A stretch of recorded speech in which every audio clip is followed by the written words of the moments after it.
Selamat menonton. Jangan lupa like, komen, dan subscribe untuk perkembangan channel ini. Terima kasih. Ernie baru bekerja di rumah Sugiono selama 6 bulan. Awalnya, ia hanya berniat bekerja sementara untuk mengumpulkan uang, tapi keadaan membawanya lebih lama di sana. Sugiono adalah seorang duda berusia 65 tahun, seorang pensiunan pegawai negeri yang hidup sendiri setelah istrinya meninggal 5 tahun lalu. Ia memiliki anak, namun mereka sibuk dengan urusan masing-masing dan jarang mengunjunginya. Rumah besar yang dulu penuh canda keluarga kini terasa sunyi, hanya menyisakan suara televisi dan langkah kaki Ernie yang lalu lalang mengurus rumah. Setiap hari, Ernie merawat Sugiono dengan penuh kesabaran. Ia memasak makanan bergizi, membersihkan rumah, dan memastikan majikannya mendapat obat tepat waktu. Namun, merawat Sugiono bukan perkara mudah. Pria tua itu dikenal keras kepala dan sering mengeluh. Kadang ia menolak makan, kadang ia marah tanpa alasan jelas. Tapi Ernie bukan tipe yang gampang menyerah. Dengan suara lembutnya, ia selalu berhasil membujuk Sugiono untuk menurut. Meski sering dimarahi, ia tahu bahwa di balik ketegasan itu, ada rasa kesepian yang mendalam. Hari-hari berlalu, dan Sugiono mulai terbiasa dengan kehadiran Ernie. Walau masih sering menunjukkan sikap dingin, pria tua itu mulai melunak. Kadang, saat Ernie sedang memasak di dapur, Sugiono akan duduk di kursi roda di dekatnya, pura-pura membaca koran tapi sesekali melirik aktivitas Ernie. Ada sesuatu dalam diri gadis itu yang mengingatkannya pada masa muda istrinya, kesabaran, ketulusan, dan cara berbicara yang lembut. Suatu sore, Sugiono tiba-tiba jatuh dari kursi saat berusaha berdiri sendiri.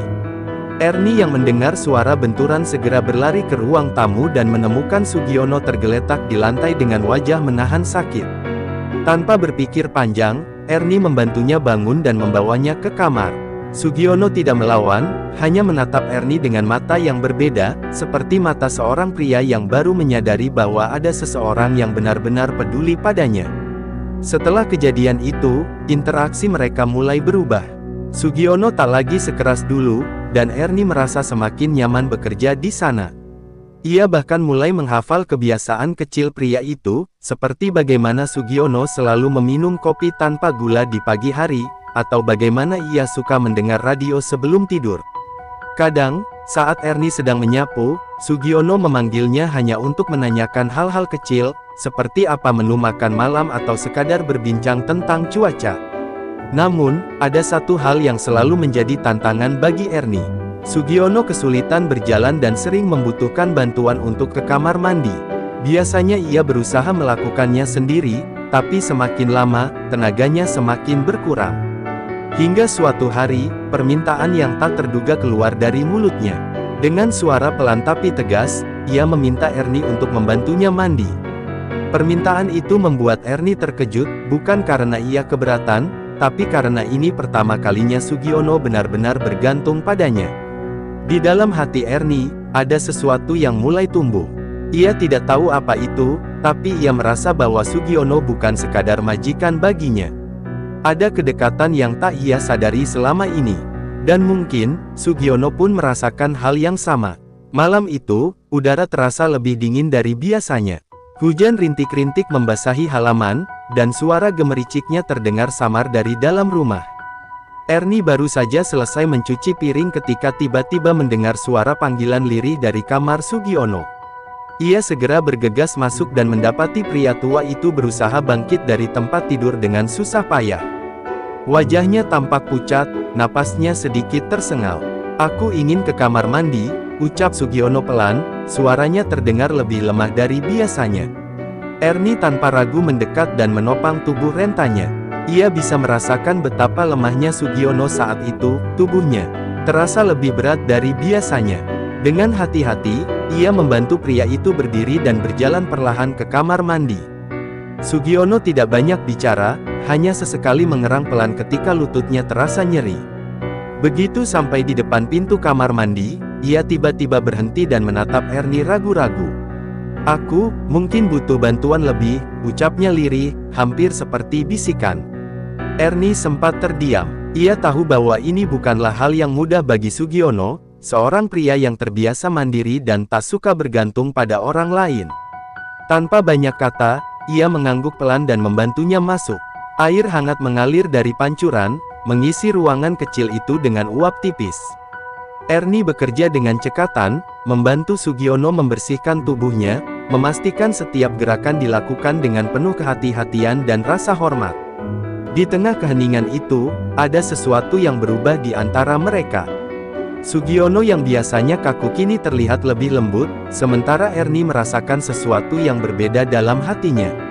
Saat ia mengeringkan tubuh pria itu dengan handuk, sepasang mata tua itu menatapnya dalam.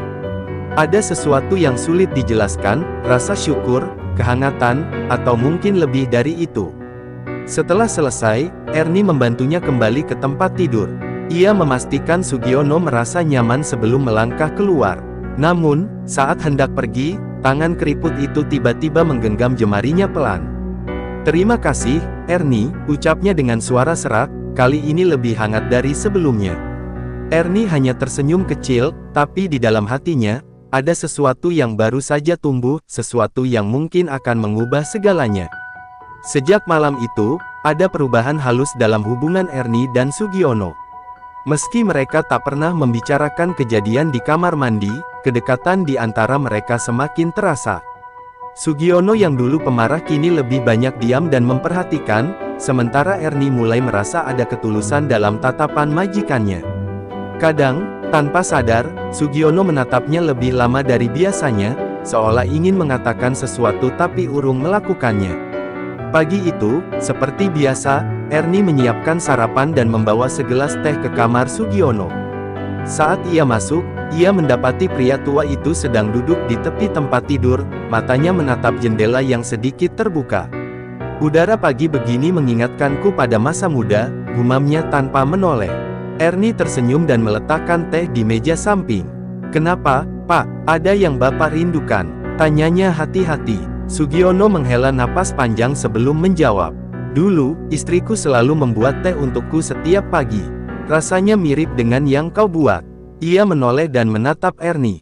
"Kau mengingatkanku padanya." Kata-kata itu membuat dada Ernie berdebar, tapi ia hanya menunduk, menyembunyikan rona di pipinya.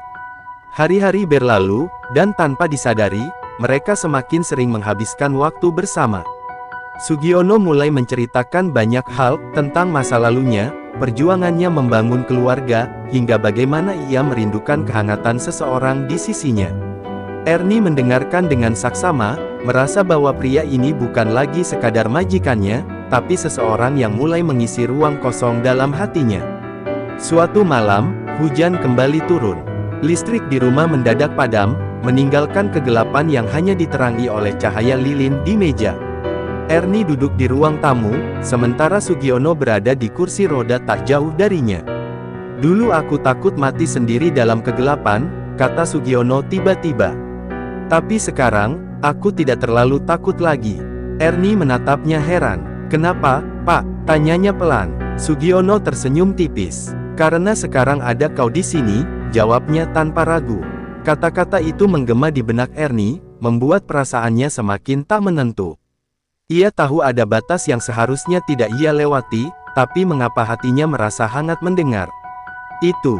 Di dalam rumah tua itu, di bawah bayangan cahaya lilin, dua hati yang berbeda usia mulai terhubung dengan cara yang tak pernah mereka duga. Tanpa sadar, tanpa direncanakan, mereka semakin dekat, lebih dari sekadar majikan dan pembantu, lebih dari sekadar dua orang yang hidup di bawah atap yang sama. Sesuatu yang lebih dalam mulai tumbuh, meski keduanya belum berani mengakuinya. Sejak malam itu, hubungan antara Ernie dan Sugiono semakin sulit dijelaskan. Mereka masih berperan sebagai majikan dan pembantu, tetapi ada sesuatu yang berbeda dalam setiap interaksi. Sugiono kini lebih sering mencari alasan untuk berbicara dengan Ernie, meskipun hanya untuk menanyakan hal-hal kecil. Ernie pun mulai memperhatikan hal-hal yang sebelumnya ia abaikan, cara Sugiono tersenyum kecil saat ia menyajikan teh, atau bagaimana pria tua itu diam-diam menatapnya saat ia sedang bekerja. Pada suatu sore, ketika hujan turun dengan deras, Ernie duduk di ruang tamu sambil melipat pakaian. Sugiono, yang duduk di kursi rodanya, memperhatikannya tanpa berkata-kata. Setelah beberapa saat, ia akhirnya membuka suara. "Ernie, kau tidak pernah bercerita tentang hidupmu. Apa kau punya seseorang yang menunggumu di luar sana?" Tanyanya dengan nada hati-hati. Ernie terdiam sejenak sebelum menggeleng pelan. "Tidak ada, Pak. Saya hanya bekerja untuk mencari nafkah.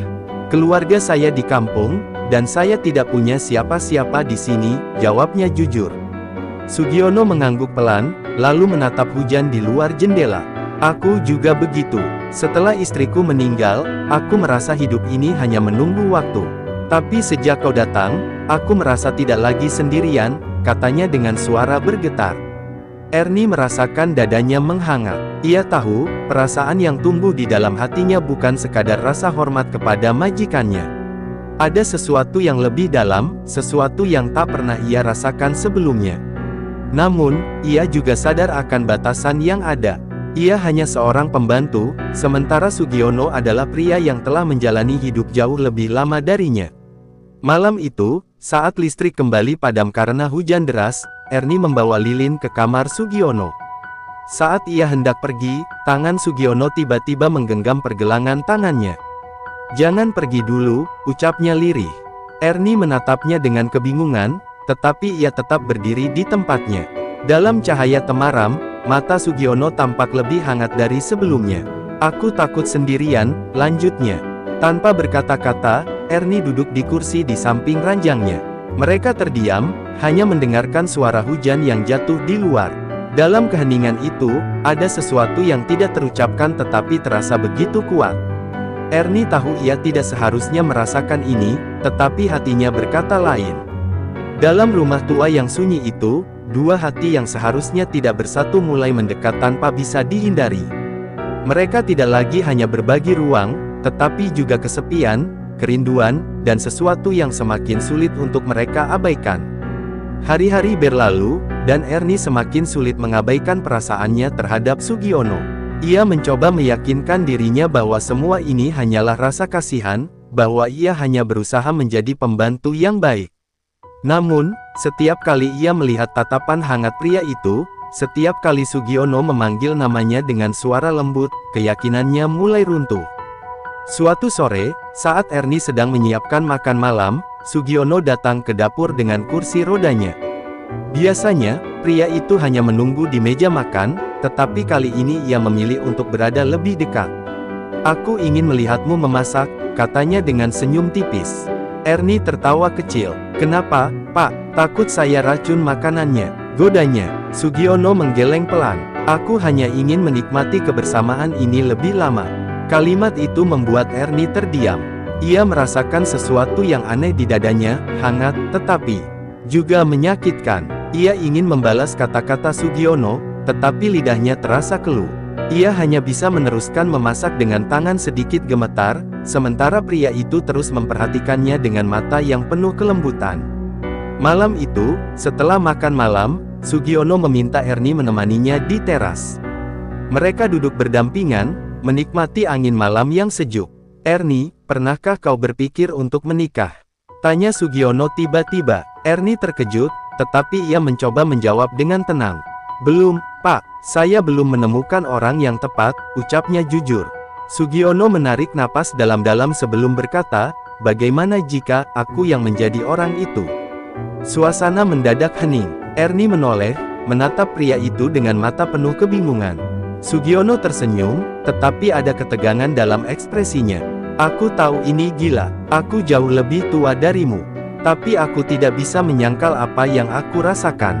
Kau telah mengisi kekosongan dalam hidupku, Ernie. Aku ingin kau tetap di sisiku, bukan sebagai pembantu, tetapi sebagai seseorang yang lebih dari itu." Jantung Ernie berdegup kencang. Ia tidak pernah membayangkan akan mendengar kata-kata seperti itu. Ia ingin menjawab, tetapi pikirannya penuh dengan keraguan. Ini bukan hal yang sederhana.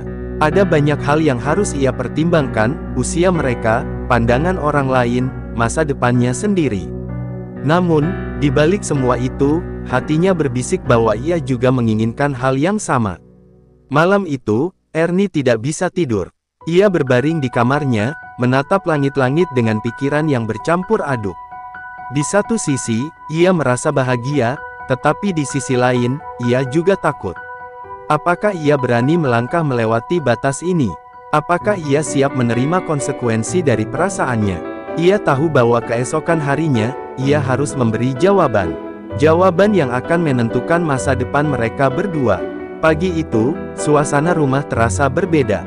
Ernie bangun lebih awal dari biasanya, tetapi tangannya gemetar saat menyeduh teh untuk Sugiono. Ia tahu bahwa hari ini ia harus memberikan jawaban atas pertanyaan pria itu.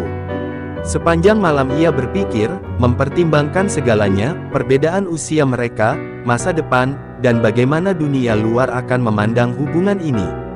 Namun, ada satu hal yang tak bisa ia abaikan, hatinya telah memilih. Ketika ia membawa teh ke kamar Sugiono, pria itu sudah terjaga dan duduk di kursi rodanya. Mata mereka bertemu sejenak, dan dalam tatapan itu, Ernie melihat harapan bercampur kegelisahan. "Kau tampak tidak cukup tidur," ucap Sugiono, mencoba mencairkan suasana.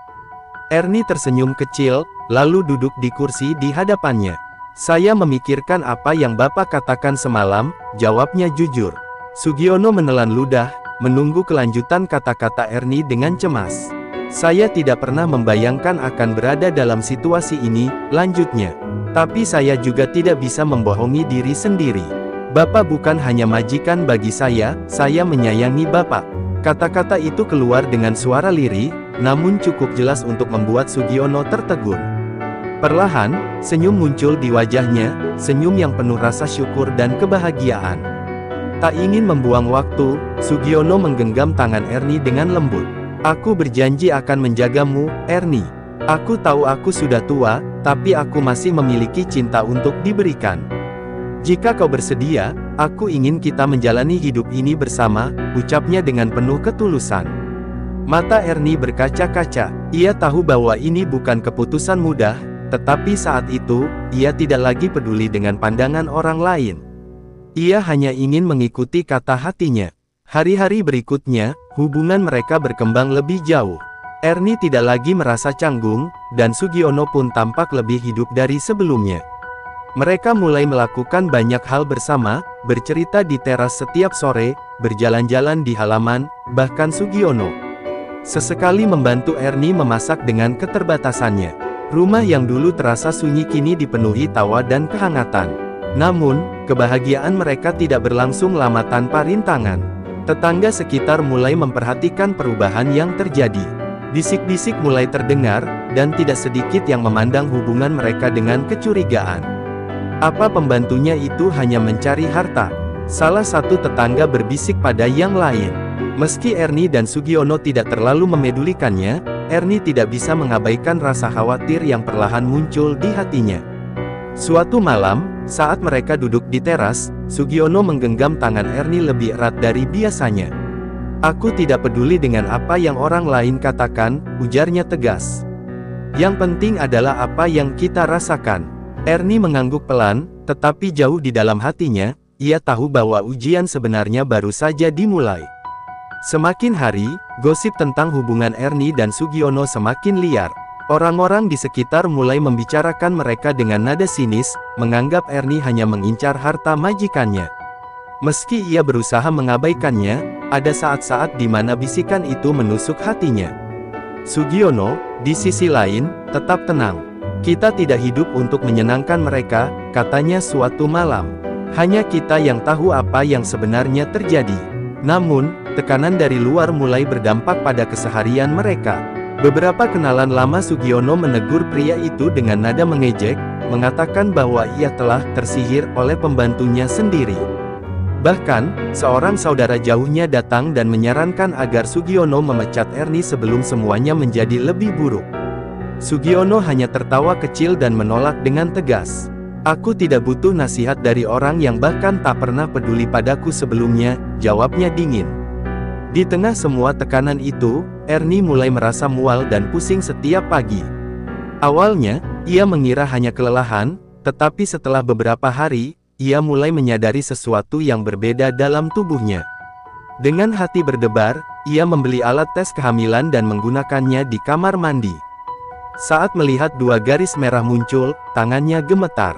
Ia hamil. Berita itu membuatnya duduk termenung di kamar selama berjam-jam. Ia tahu bahwa ini akan menjadi titik balik dalam hidupnya. Bagaimana ia akan memberitahu Sugiono? Bagaimana pria itu akan bereaksi? Dan yang lebih penting, bagaimana orang-orang akan menerima kenyataan bahwa seorang duda tua akan segera menjadi ayah lagi? Malam itu, dengan perasaan campur aduk, Ernie akhirnya mengumpulkan keberanian untuk memberitahu Sugiono. Saat mereka duduk di teras seperti biasa, ia menggenggam tangan pria itu erat. "Pak, saya punya sesuatu yang harus saya sampaikan," ucapnya pelan. Sugiono menatapnya dengan penuh perhatian. "Saya hamil," lanjutnya, hampir berbisik. Untuk sesaat, waktu terasa berhenti. Mata Sugiono melebar, dan bibirnya sedikit terbuka, seolah kata-kata itu sulit ia cerna. Kemudian, perlahan, senyum haru muncul di wajahnya. "Serius?" tanyanya dengan suara gemetar. Ernie mengangguk, dan sebelum ia sempat mengatakan apapun lagi, Sugiono menariknya ke dalam pelukan erat. Ini adalah anugerah," ucapnya penuh emosi. "Aku tidak pernah membayangkan akan mendapat kesempatan ini lagi." Di tengah segala rintangan dan bisikan negatif dari orang-orang, mereka akhirnya memiliki sesuatu yang lebih besar untuk diperjuangkan, sebuah kehidupan baru yang akan lahir dari cinta mereka. Meski jalan ke depan mungkin tidak mudah, mereka memilih untuk menghadapi semuanya bersama, tanpa ragu lagi. Sebab, di balik segala omongan miring, mereka tahu satu hal yang pasti, mereka telah menemukan kebahagiaan sejati.